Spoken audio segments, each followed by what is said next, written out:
What I'm going to say, and nobody says this, and y'all aren't going to do it, I'm going to say it anyway.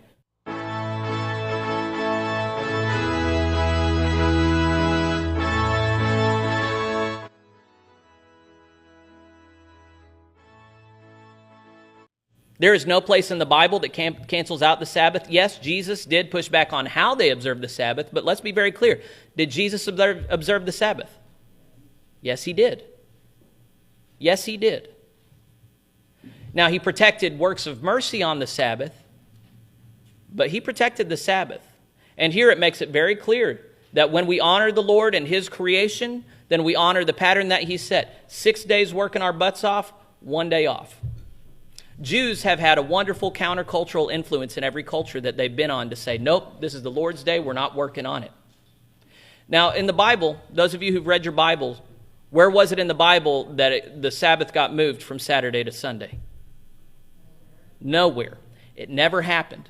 What happened was Jews and Christians were together for about a century. It got real tense, and eventually Christians were like, we hate y'all. We don't want to do nothing with y'all. We're going to worship on Sunday. You worship on Saturday, you heathens. You're going to hell. That's what happened, seriously. And the Jews, for their part, they didn't like us neither. They were like, yeah, have Sunday. Go ahead.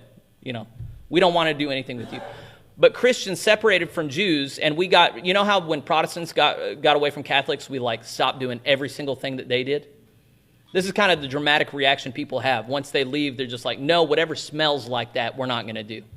Now, what I'm going to say, and nobody says this, and y'all aren't going to do it, I'm going to say it anyway. Sabbath never changed. From Friday sundown to Saturday sundown, none of us should be working. We shouldn't be buying or selling. We should be rejoicing in God, worshiping at home, spending time with our families, relaxing and appreciating God's creation. That's what y'all and I should be doing.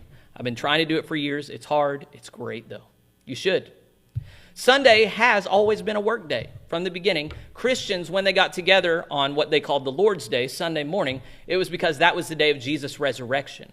But they didn't spend all day worshiping. They got together before work hours, and they all worshiped, and they had the sacrament, and then they went to work all day.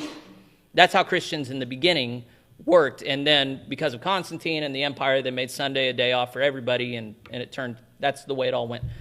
I'm not going to tell you it's a sin to work on Sunday.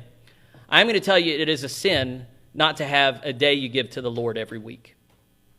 I'm going to tell you it's a sin not to observe Sabbath. And I know there are Christian leaders who will tell you otherwise. They'll say, oh, Jesus brought the eternal Sabbath. I see that nowhere in the Bible. I think that's silly. I have a hard time taking that seriously. There are other people like D.A. Carson I take very seriously who believe that, but I just think that is, in particular, a silly belief.